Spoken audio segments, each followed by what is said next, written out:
नमस्कार साथियों, मैं दलित पत्रकार करण जायसवाल आप सभी का एक बार फिर से स्वागत करता हूँ। और आज हम मौजूद है भरतपुर जिले के अंदर।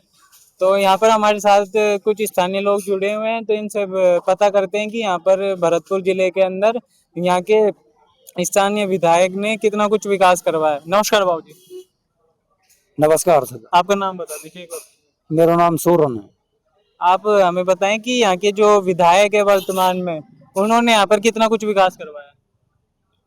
विकास तो भैया आजकल तो मतलब ये है कि ये विकास तो चला ही रहे हैं सब जगह काम तो, पंचायतन में, रोड में विधायक ने काम तो करे ही करे, मगर जनता ज्यादा परेशान है बेरोजगारी की वजह से। कोई ऐसा नेता ना आवे हो जो कोई फैक्ट्री आवे या तो बेरोजगारी मिटे, यही परेशानी है। और साहब काम तो चला ही रहे। हाँ, तो दूसरी तरफ बात करें यहाँ के जो सड़कों की और पानी की क्या सुविधा है। यहाँ पर सड़कों के कैसे हालात है और पानी की क्या सुविधा पानी की जरूर किल्लत है यहाँ थोड़ी। पानी की तो परेशानी हर कॉलोनी में, हर जगह पानी की ज्यादा समस्या है। तुम कहीं पूछ लो, कोई कॉलोनी में घुस गए, वो पानी की तो समस्या बताओगे बताओगे। जब गामन में ही समस्या, गामन में कुआं सूख गए,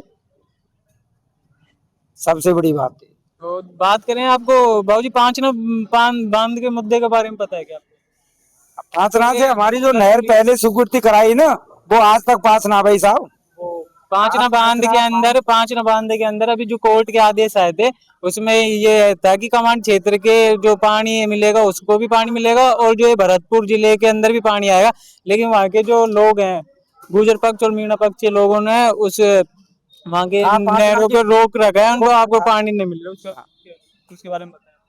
वो साहब पहले ही मतलब ये अशोक गहलोत ने भी कही कि मतलब ये हम पांचना बांध से पानी लाएंगे, तो वो नहर स्वीकृत भाई हमारे डहर में है कि पंचायत समिति मानो नहीं पड़ती है। मेरा काम मजदूर आदमी है, यहाँ थोड़ी मजदूरी का काम भरतपुर में करते हैं, तो वो आज तक ना मिली साहब। अगर पांचना बांध से हमारी नहर मिल जाए तो पानी की सुविधा तो भरतपुर को फिर कोई कमी नहीं है।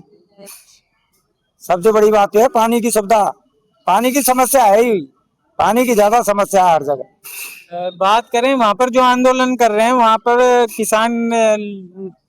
किसान लोग आंदोलन कर रहे हैं, और यहाँ पर भी भरतपुर के अंदर पानी की जो समस्या है, वो डी क्षेत्र और उधर कुमेर क्षेत्र के अंदर किसानों को सबसे ज्यादा परेशानी पानी की है। लेकिन यहाँ पर जो यहाँ के अभी नागौर के सांसद हनुमान बेनीवाल जी आकर गए हैं, लेकिन कभी उन्होंने पांचना बांध के मुद्दे पर कोई आवाज नहीं उठाई। तो उसके ऊपर आप क्या कहना चाहते हैं। पांचना बांध के नहर की साहब इन्हें बेनीवाल ने ना कही नहीं, हमारे यहाँ थोड़ी कम से कम 2-4 बांध तो आई साल बंजर पड़े रहते हैं, किसान इतना परेशान है। हनुमान बेनीवाल अपने आप को न्याय योद्धा बताते हैं, और वो बताते हैं कि हम किसानों के हरदम साथ हैं, लेकिन वो किसानों की आवाज उठाने के लिए अब तक पांचना बांध नहीं गए। उसके ऊपर आप अब वो तो गए हो या नहीं गए हो बिन्ने पता होगी, मगर हमें तो वो पानी चाहिए साहब। कहबे को तो अब मर गए हमारे तो राजा साहब अरुण जी, और बिन्ने कही पानी की तो वे ला के रहते, चंबल तो आ गई, मगर पांचना बांध की वो नहर कैंसल आज तक ना भाई। और बात करें यहाँ के महाराजा राजा विश्वेंद्र सिंह जी, जो कि भरतपुर जिले के राजा हैं और यहाँ जनता पर ध्यान रखते हैं, जनता पर ध्यान रखते हैं। लेकिन यहाँ के हमने स्थानीय लोगों से बातचीत करी, और उन्होंने बताया कि वो यहाँ भरतपुर जिले के अंदर विकास नहीं करवा रहे, वो सिर्फ डीग और कुमेर क्षेत्र के अंदर विकास करवा रहे हैं। क्या ये बात को आप भी मानते हो। नहीं नहीं, विकास तो ने महाराज साहब ने खूब साहब भरतपुर में करा है, और डीग तो उनकी है ही भाई, डीग तो जन्मभूमि है। विकास तो वही है साहब, चारों तरफ ही कराम है। अब ये कर्मचारी सरकार ही ऐसी मिल जाए, एक दूसरे भ्रष्टाचार, तो फिर बातें मतलब ये है कि कहाँ पेश खाव है मामलो ये। हम जो कह रहे हैं कि 40 साल है गई हमें, हमारे यहाँ तो ये मंडी बन गई, नगर पालिका बना दे, सब कछु है गई। और हाँ पे मौजूद आए इनकी देख रेख में बनी है ये मंडी, सब्जी मंडी जो बनी है। हाँ बहुत पुरानी बात बताऊं, मगर लेटरिन बाथरूम आज तक ना बने, और हर ठेकेदार बिल उठा ले को। अब हकीकत तो कहानी यहाँ है साहब। और बात कर रहे हैं आपको, जो राजस्थान के मुख्यमंत्री है भजन लाल जी शर्मा, वो भरतपुर जिले के ही हैं, भरतपुर जिले से ही आते हैं। तो उस हिसाब से क्या उन्होंने भरतपुर जिले के अंदर विकास करवाया। अब तो साहब ये पुल फुल कोई काम चल रहा हो, विकास तो जब है आज भरतपुर को ही सीएम है, 2-4 फैक्ट्री इनको आवागमन हो, बेरोजगारी निकले, तो जनता फिर चाहेगी काम करेंगे। तो मुख्यमंत्री भजन लाल जी किसान पुत्र हैं, गरीब परिवार से आते हैं, तो उस हिसाब से आपको क्या लगता है कि उन्होंने ये गरीब आदमियों की बातों को सुना है, उन्होंने गरीब किसानों के लिए काम करवाया है? क्या आपको ऐसे लग रहा नहीं साहब, सुविधा तो की है, ये दो दो ढाई ढाई हजार मतलब ये किसानन का जिसको मुआवजा मुआवजा फसल खराब भई है, वे पैसा पैसा मिले हैं। है? आपके आपके आपको मिले किसान सम्मान निधि योजना के पैसे? हाँ, मेरे एक दो बार आए हैं, फिर वो कागज में कोई मिस्टेक है गई है, एक बार ही आए हैं मेरे। तो भाग दौड़ ज्यादा परेशानी करनी पड़ी है, जब जो तीन चार बातें तो नाच मिल पे लगो होंगे।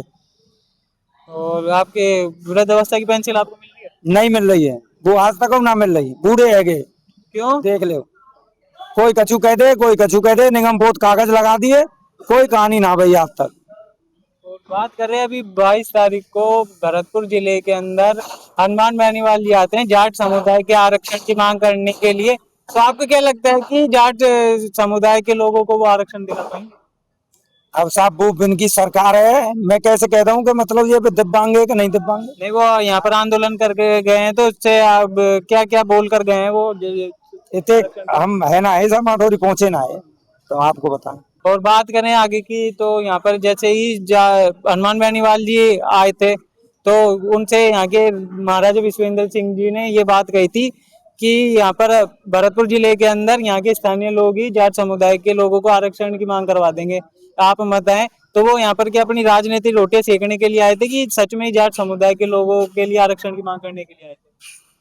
अब साहब सब सरकार आवे, अपना अपना दबदबा तो दिखावे ये, और नहीं हमारे तो नेता पहले चौधरी चरण सिंह ऐसा प्रकटी करेगा जो ट्रैक्टर से किसान सब जगह तक जाए, और नहीं हर जगह प्रशासन कोई का हुआ निकलने नहीं आते। ऐसे नेता तो भैया ही ना है आजकल, करें तो सब ही है सब। हनुमान बेनीवाल जी क्या लगता है आपको कि जाट समुदाय लोगों के लिए आरक्षण दिलवा पाएंगे, नहीं दिलवा पाएंगे? आरक्षण की मांग जाट समुदाय के लोग बहुत दिनों से ही करते आ रहे हैं। अब साहब कह तो वे यही गए हैं कि मिलना चाहिए, अपने जगत ने कहिए भाई बेऊ पार्टी से ना लड़ रहे क्या बन के, नहीं ये तो समाज को मुद्दा है, मिलना तो सही है। और बात करें आगे कि यहाँ के महाराजा हैं विश्वेंद्र सिंह जी, लेकिन उनको जब जाट समाज के लोगों ने आरक्षण करवाए थे, हनुमान बेनीवाल जी ने उन्हें बुलाया भी नहीं, और जैसे ही बुलाया नहीं यहाँ के महाराजा को, और जैसे बात करें कि बुलाने के लिए पीले चावल भेजे जाते हैं, उनके ऊपर व्हाट्सएप कर दिए जाते हैं उनको, तो आपको क्या लगता है कि यहाँ के जो महाराजा हैं विश्वेंद्र सिंह जी के, उनके बिना क्या जाटों को आरक्षण मिल जाएगा? क्या आपको नहीं लगता कि एक बार ये उनकी प्रजा के दुख है, उनको तो एक बार बुलाया जाता? हाँ, महाराज महाराज कहेंगे तो आरक्षण मिल जाओ, ऐसी बात ना है, महाराज के ऊपर तो भरतपुर और धौलपुर रह गए। सामने आपको क्या लगता है कि उनको बुलाना चाहिए तो नहीं बुलाना चाहिए? तो उनकी आरक्षण की रैली में महाराज को नहीं बुलाया, हनुमान बेनीवाल जी ने उनको बुलाया ही नहीं। आए ना है महाराज साहब, बुलाया ही नहीं उनको। बुलाया ना, तो एक बार तो परमिशन ही ना मिली, पेपर में पढ़ी है। तो नहीं, आपको क्या लगता है जब रैली की परमिशन मिल गई थी उसके बाद महाराज जी को आमंत्रण करना चाहिए था कि नहीं करना चाहिए था? बुलाना चाहिए था कि नहीं बुलाना? बुलाना चाहिए। आज भरतपुर में कोई काम हो तो बिना महाराज साहब के बिना कोई काम नहीं होता है। और बात महाराज साहब साहब जाटन की शान है, महाराज साहब कोई हल्की पतली चीज हो रही है। और बात करें आगे की, जैसे ही हनुमान बेनीवाल जी भरतपुर जिले के अंदर आते हैं, तो जाट समुदाय के लोगों के आरक्षण के लिए संजना जाटव जी भी उधर आती हैं, भरतपुर जिले की सांसद। और जैसे ही भरतपुर जिले के अंदर हनुमान बेनीवाल जी का काफिला अंदर आता है, तो जैसे ही उन्होंने संजना जाटव जी के बैनर देखे, तो उन्होंने संजना जाटव जी के लिए अभद्र टिप्पणियां करी, उनको गाली गाली सुनने में आ रहा, उनको गालियां दी। तो क्या एक सांसद के खिलाफ एक सांसद द्वारा ये भाषा शैली का प्रयोग करना सही है?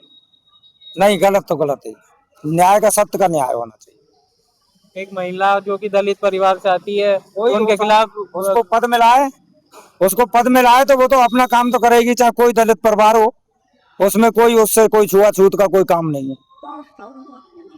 क्या जो अभी भी जो उच्च वर्ग के लोग हैं वो दलित समुदाय के लोगों को क्या अभी भी दबाने का काम कर रहे हैं? मतलब दलित वर्ग के लोगों को कुछ नहीं समझा जा रहा है, अभी भी वो सबों के सामने जो कि आम महिला नहीं है, वो भरतपुर जिले के सांसद है, उनको ही गालियां दे रहे हैं, तो उसके ऊपर आपके? नहीं, गलत गलत तो गलत है ये साहब, कोई हो। तो देखिए साथियों, आज मौजूद है भरतपुर जिले के अंदर, तो यहाँ के स्थानीय लोगों ने बताया है यहाँ के विकास के बारे में। तो ऐसी वीडियो देखने के लिए बने रहे हमारे चैनल पे। जब तक के लिए धन्यवाद।